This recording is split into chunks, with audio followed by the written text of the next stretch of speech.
This is the Amazfit Helio strap, and it's not your typical fitness tracker. There's no screen, no notifications, and no subscriptions. It's just a simple strap that quietly tracks your heart rate, your movement, and your sleep without trying to run your entire day.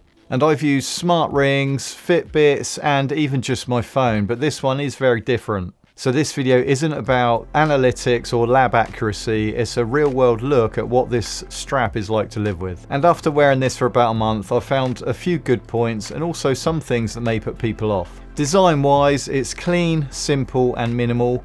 And when you first put it on, it looks quite basic. It doesn't feel like an expensive bit of tech. But the Helio strap doesn't have to be visible because you can get a bicep strap as well, which not only gives you more accurate results, but also makes it less visible. The strap uses a Velcro style fastening, which works fine, but isn't my favourite. Velcro just tends to wear down over time. Comfort wise, I'm neutral. You can feel it on your wrist, but it's not uncomfortable. And once it's on, it stays put. Everything's managed through the Zepp app, which is quick to set up and easy to navigate. Once you've paired it, you can pretty much forget about it. It just gets on with the job quietly in the background. Because it's a bracelet style strap, you can wear this alongside another watch. So you can have the tracker on one arm and your usual watch on the other. So this one is not a fashion piece, it's more about subtlety and practicality. Even though it is rated water resistant to up to 50 meters, it's not practical to wear this in the shower or swimming. Because it uses an elasticated band, once it gets wet, it does stay wet for a while, so it makes it uncomfortable. So unless you've got a spare strap to swap out, you'll probably want to take this off before you get in the shower. The strap could also do with being a bit longer. Right now you have to completely unvelcro it to take it off and then reattach it each time.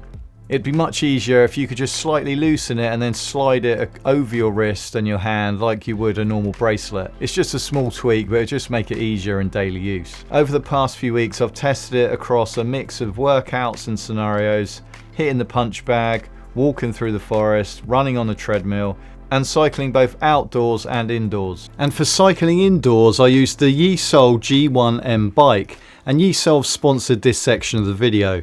The bike has a compact design ideal for home gyms or smaller spaces. It features a 21.5-inch Full HD screen that rotates 360 degrees, so it can be used for cycling sessions as well as stretching or off-bike workouts.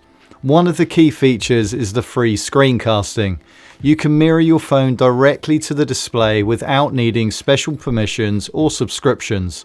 That includes apps like YouTube, Spotify, and fitness apps such as the Peloton app. Real-time workout data stays visible in the corner of the screen while you cast, so you can follow content and still track your stats. And there are 100 resistance levels and also Bluetooth and Wi-Fi connectivity.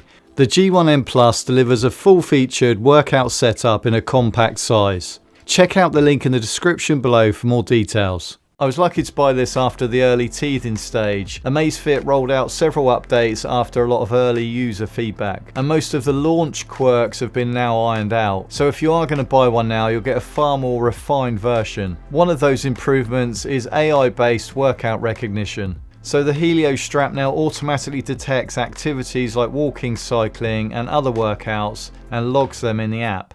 And even though I don't rely on this myself, I know a lot of people will find this feature helpful. As with most optical sensors, accuracy does depend on where you wear it, and some people do find better results wearing this on the bicep, and you can buy an additional accessory to enable you to do that. And this will make reading steadier and it'll be closer to like a chest strap. Battery life is one of the major highlights, and you get around 10 days on a single charge. That means you barely have to think about it. You can charge it on a Sunday night and you don't have to think about it for the entire week. And the best part is it charges via USB-C, so not a proprietary connector. So you can use any USB-C cable that you already have, so you could have one in the office, one in the bedroom, or one in the car. When it comes to the Zepp app, I actually really like how simple it is. If you compare it to something like the Fitbit or Ultra Human Ring, there's a big difference in how much data you're faced with. And that's great if you love data, but it can be overwhelming. The Zepp app just feels a lot calmer. You can open it and you just immediately see what matters. So your heart rate, sleep, activity, and your biocharge score. And the biocharge is Amazfit's way of showing how charged or recovered your body is. So the app generally doesn't just try to hit you with a wall of numbers, and for me that just makes it easier to use every day. Like all these systems though, whether it's a Amazfit, Ultrahuman, Fitbit, Whoop, they all have their own algorithms which tell you how recovered your body is. None of them are perfect, so you have to take the numbers with a pinch of salt. But the key here is consistency. If you stick with one, then you'll start to see trends. And if you can see whether you're trending up or down, that's where the value is. In my case, I felt the biocharge score lined up quite accurately daily with how I felt. If I had a bad night's sleep, it would give me a low biocharge score, but it would then give me insights into my sleep and how I could improve it on future nights. And the biocharge number also changes throughout the day depending on how much you move and how much you rest and how much you recover. And it's Amazfit's equivalent of Fitbit's body battery or Ultrahuman's readiness score, but in a much simpler format. So if you want something that gives you useful insights without drowning you in figures, then the biocharge score strikes a good balance. So the simplicity here is a big plus. You're not spending all day analysing the data. You can dip into the app once or twice and then just get on with your day. And that's really the whole appeal of this strap, is that you're not chasing numbers.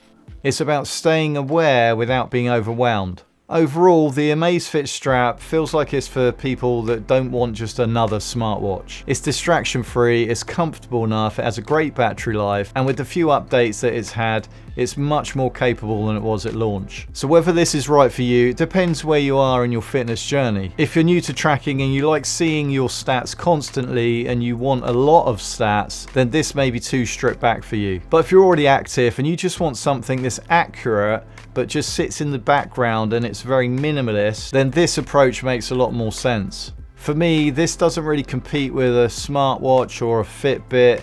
It's just a completely different experience. This is for people that want fewer distractions and not more features. Compared to a smart ring, it's still minimalist, but less intrusive. And you don't catch it on things or even notice it's there most of the time. The one thing that's really missing with this is the haptic feedback and the vibration. And weirdly enough, you can set an alarm on this through the app, which makes this vibrate. So it's strange why you can't set a goal for say 10,000 steps and then it would vibrate and give you feedback at 10,000 steps. So I'm not sure what the limitation is there. I'm still testing this, so I'll reserve my full judgment for now, but I do like the direction it's heading. So what do you think about going screen free? Do you like the minimalist approach, or would you prefer more details and more analytics with your typical smartwatch or your smart ring? Let me know in the comments, what's your favorite way to track your fitness right now? And if you want to see my review of the Ultrahuman ring, you can watch this video next, and I'll see you over there.